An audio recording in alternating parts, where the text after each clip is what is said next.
Hello, welcome back. Quite a few battles this turn. First though we cast Black Death. Doesn't look like it hit a dome or anything, so that's always a bad one to get cast on your cap. We also Forest Domed our Throne, did some more specs and found nothing, and Cloud Trapezed fines for polluting again, so we get to see this again. Into the same stack. Doesn't look quite as big this time. So there's one Wind of Death.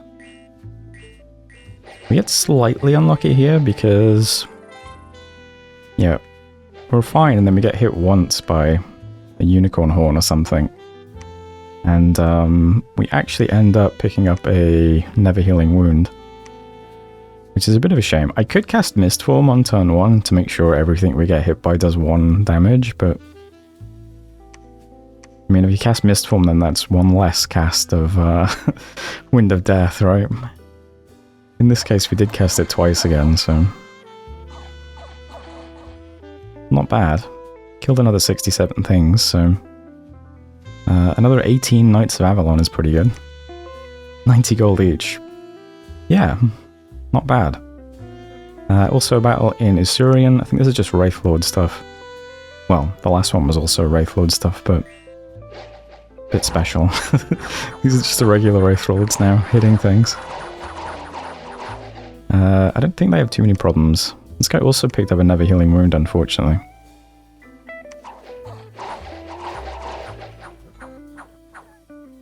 They're fine, though. So there's Isurian. Green Woods.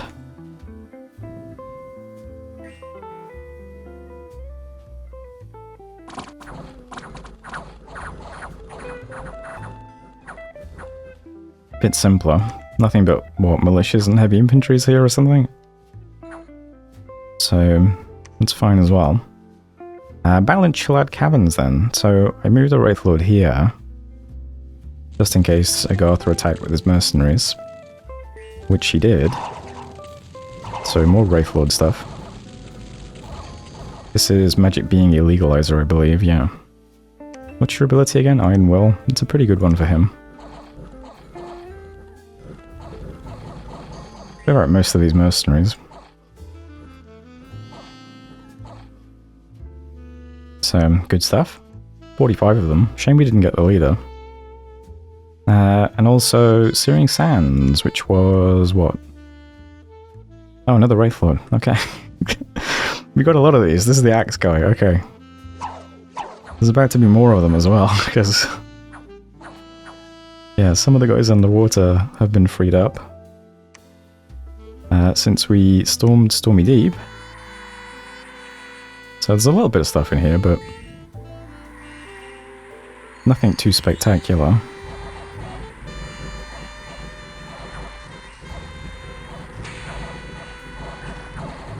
You summon a lot of big sharks, I noticed. Do you always get the big sharks like that? I thought you usually got like the small sharks and then you got fewer of the big sharks. It made me wonder if that water release size buff works on sharks or something silly. I don't know. It's just I don't see this well very often, so I'm not... I don't know, seeing all the giant sharks just seemed kind of unexpected. But a pretty straightforward battle otherwise. Took the fort. Pretty cool fort because it actually has a site that lets you recruit mages, so we can get Water 3 mages every other turn. Or we can get Sacred Water 2 mages every turn. These guys also have 120 gift of water breathing, so pretty nice site actually. Oh, the Triton Troopers are from this site too. And 2 water gems and water ritual range.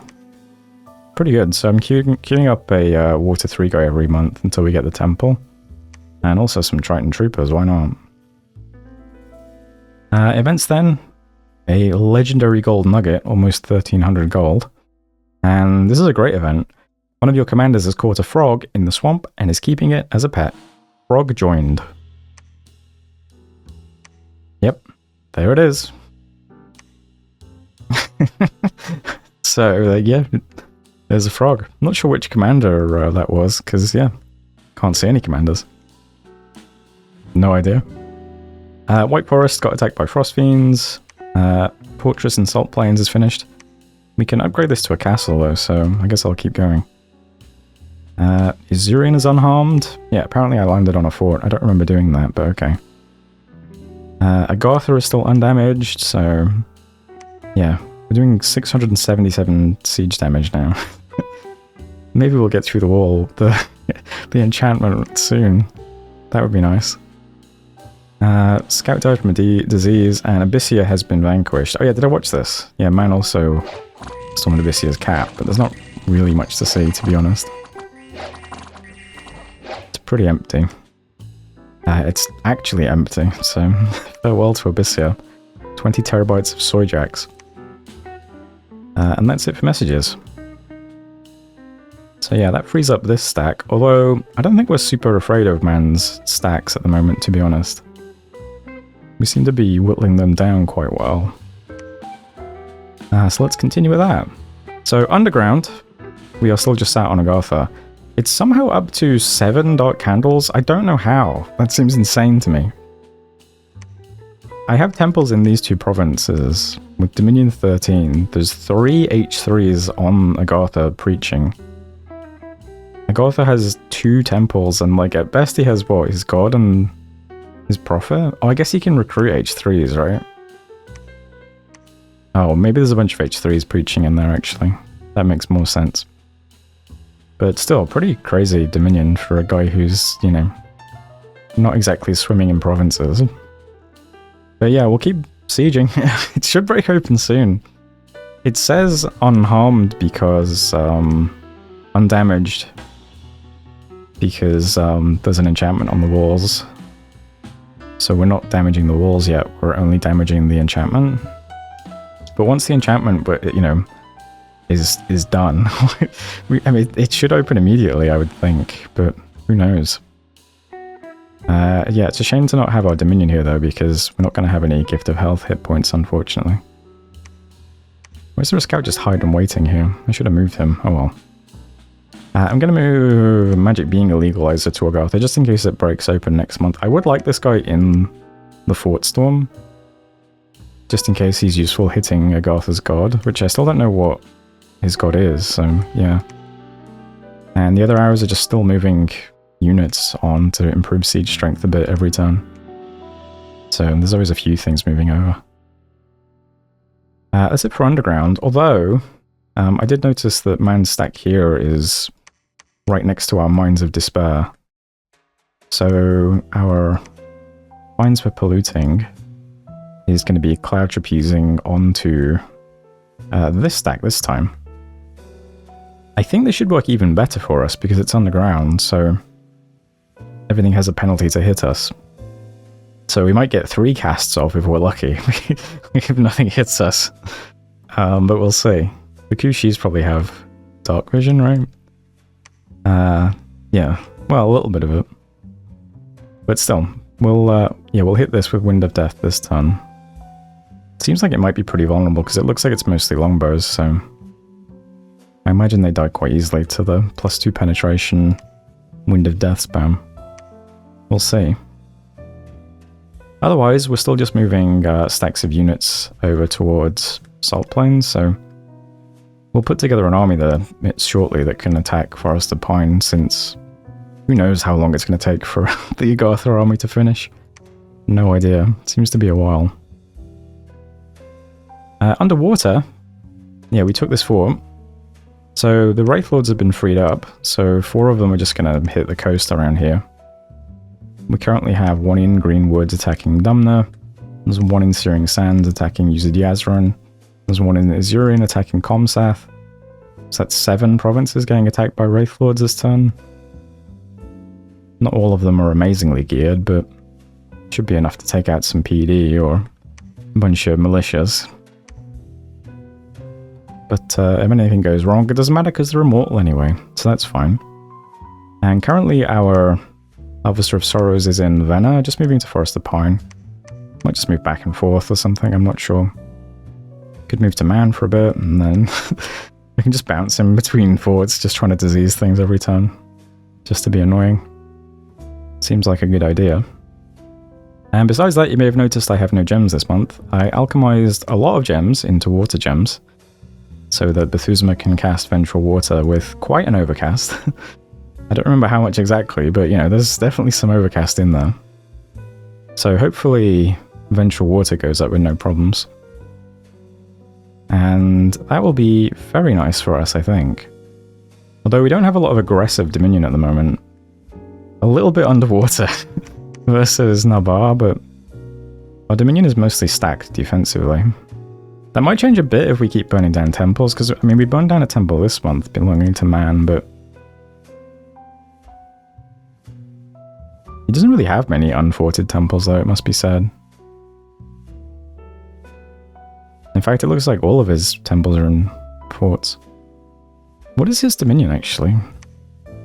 How is his Dominion so strong? He's second on Dominion. I've templed like every province, almost. At least on land. I'm building another one this month. I feel like, I don't know, shouldn't my Dominion be like crushing his? Maybe it's about to tip. It's just like one candle here, one here, one here, one here. Maybe we're just about pushing in now, I don't know. We've just started flipping these provinces. We'll see. I mean, I'm surprised how weak our Dominion is underground. I don't know. Either way, we'll have Vengeful Water up. I mean, it's very difficult for people who attack into us now. At a minimum. It's also easier to keep all of the water provinces, I suppose. So that's all fine. And besides that, I think that's everything. So, some usual forging and summoning. There's the Cloud Trapeze, upgrading the castle, doing some ore specs, and casting Vengeful Water. That's about it currently. Plus this guy, sneaking around. And yeah, if I had some spare death gems, I guess I'd do Black Death on Man's Cap again, but I guess once is pretty good. I can actually see his rec points, interesting. Still 316, I should check what it was last month. Maybe I should keep doing it until it's down to like 100 rec points or something. I don't know. But either way, that's it for turn 66. Things seem pretty good, honestly.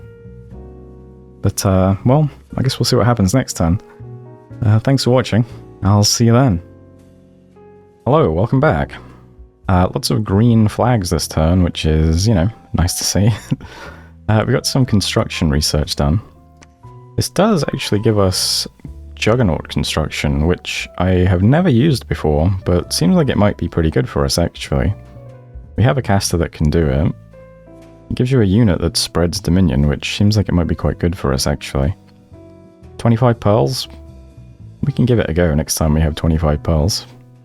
I mean, I could also save up a few tons and make a Ring of Wizardry or something, but Juggernauts sound cooler, actually. Let's give them a shot. We'll keep going for artifacts anyway. Did a Cloud Trapeze, called a Wraith Lord, did ore specs and found nothing. We also did manage to successfully cast Vengeful Water, so that's up for us, which is good. We Cloud Trapezed into the below. Hit this army.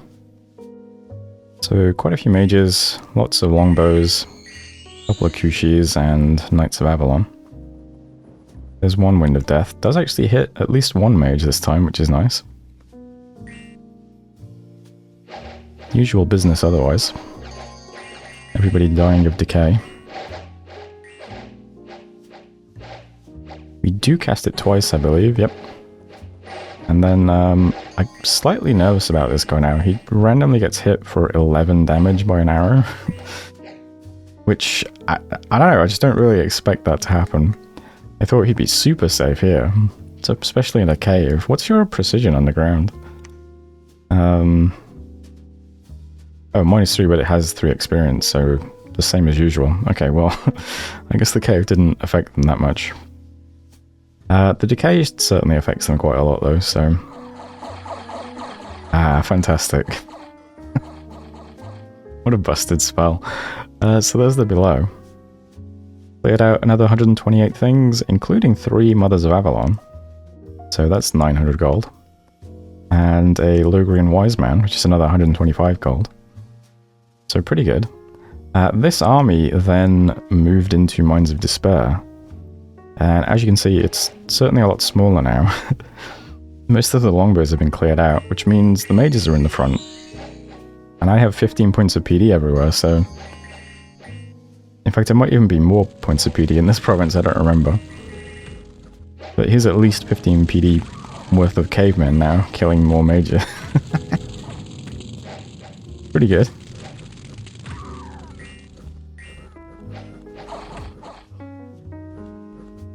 So there is another 3 dead Mothers of Avalon. So in total we did almost, well, probably over 2,000 golds worth of damage this turn, just with the Cloud Trapeze, so not bad.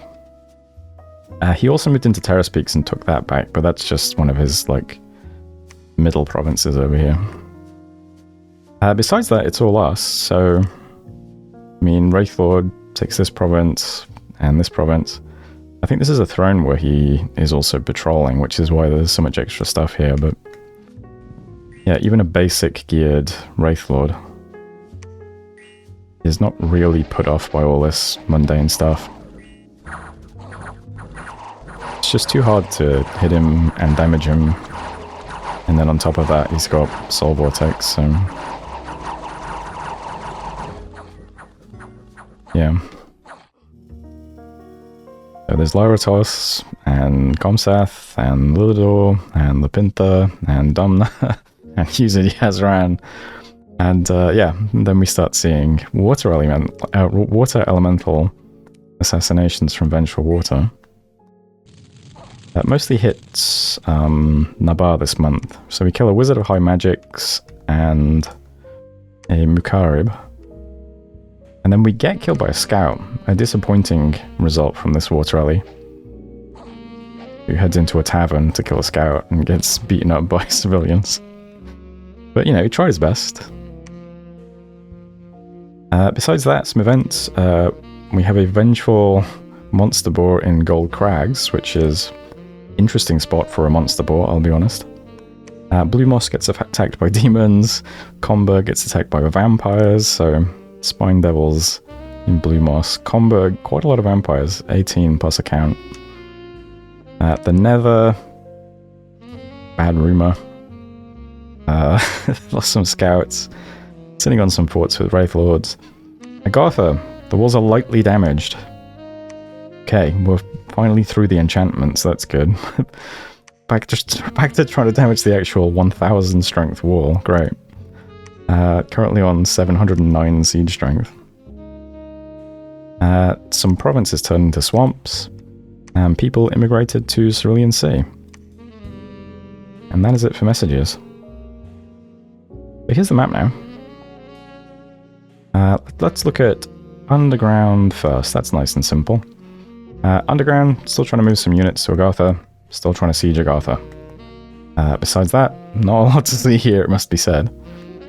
Underground, I'm going to hit this again with Cloud Trapeze. I'm going to have this guy do Mistfall on turn 1. We'll see how much difference it makes. I don't like that he's suddenly getting like massive hits just before he gets sent home. We'll reduce that to 1. He already has 1 affliction. I don't want him picking up any more. Hopefully he still gets off 2 Winds of Death, but I suppose 1 is fine. But yeah, there's not much left in this army. He might get quite a few Winds of Death off now, actually, because nothing's going to rush towards him. A couple of Kushis. They'd have to get lucky to hit him. How many gems did I give you, actually? Oh yeah, he's got plenty to spam that if he manages to stay in combat.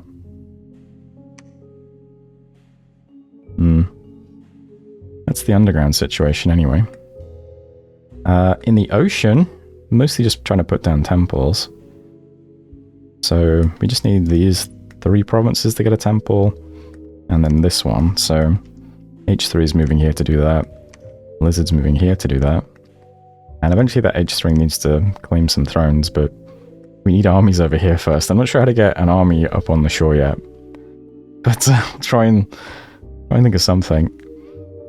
Might have to start summoning Longdead horses in Giant Spine and just sending them on their way. Let's see if they can do that. Although these things we can recruit now. give water breathing, so we could probably have him go lead a bunch of Sobeks through the water if we wanted to. These thrones seem like they're probably going to be quite lightly defended. We'll see. That's the water status. Homeland status. So, oh yeah, also this province. I'm not going to summon a Wraithlord this month. I am going to Black Deathman's Cap again. This guy's going to forge himself a Horror Helmet. We're turning this guy into an electrical thug, so I'll show that off next month. Otherwise, not much happening over here. In Giant Spine, though, I'm going to summon a Worm That Walks. They are another annoying immortal mage. They are nature mages rather than death mages, though. So they'll make fine additions to our army. I'm not sure how they'll handle our Dominion, though, is the thing. Weirdly, they don't have Swamp Survival. I feel like they should. But they also recuperate and we have Gift of Health up, so I guess they don't really care too much about disease, but I don't know, it is something to think about. Amusingly, friend of the channel, Jay Burton, pointed out to me that since I have Air Mages, I can forge Boots of the Spider, which give you Swamp Survival. Which I think mean that these boots make you immune to Katiz's Dominion. I would never have thought of that. But that's an interesting way of coping. If we have any important mages that are vulnerable to our Dominion, I guess we can put them in some Boots of the Spider. Why not? That's kind of funny. These guys aren't too bad because they're in 10 points of Gift of Health Dominion, so like this guy's diseased at the moment, but I'm sure he'll get rid of it eventually. But in other spots, it might be, you know, not quite as straightforward. Maybe the Boots of the Spider will be quite useful at some point, I don't know. It's a funny idea, anyway. Yeah, but we'll get a Worm That Walks out of Giant Spine this month, and I'll show them off next month. I really need some nice items for that mage. And we're still just walking towards Salt Plains to put together an army here, so... a bunch of Sobeks heading to Perenna. A bunch are already on their way to Brightwoods. There's some in White Waste currently. So, all that will be in Salt Plains soon. We'll make some boosters for these mages, make sure they can do all the usual Katiz spells, and then I guess they'll march through the vampires and up towards these provinces. Looks like Man might be consolidating stuff inside Forest of Pine to defend the throne, which also gives us the opportunity to do some fun stuff, so start just spamming Leprosy on this province. It already has the Harvester of Sorrows. Just start spamming Leprosy over and over as well. While it's a forest, we could summon a tree or two on top of it. That would be pretty funny. And then maybe it turns into a swamp and we can start casting Miasma at it. I don't know. Lots of options, but yeah, at the moment we just need an army. We still don't have one because this army is still just stuck sieging Agartha, but you know, hopefully that'll resolve soon. That would be nice. And besides that, a lot of red arrows up here. We just have Wraithlords moving on to take other provinces now. Trying to just make sure that we take a bunch of provinces that stay connected to us so that we get the gem income. There is a lab in Dumna which helps with that. So we're picking up a few gems from these provinces at the moment. Some nice provinces over here, like this has a bunch of Water and Death gems and a pearl. So we'll steal all Man's gems for a bit.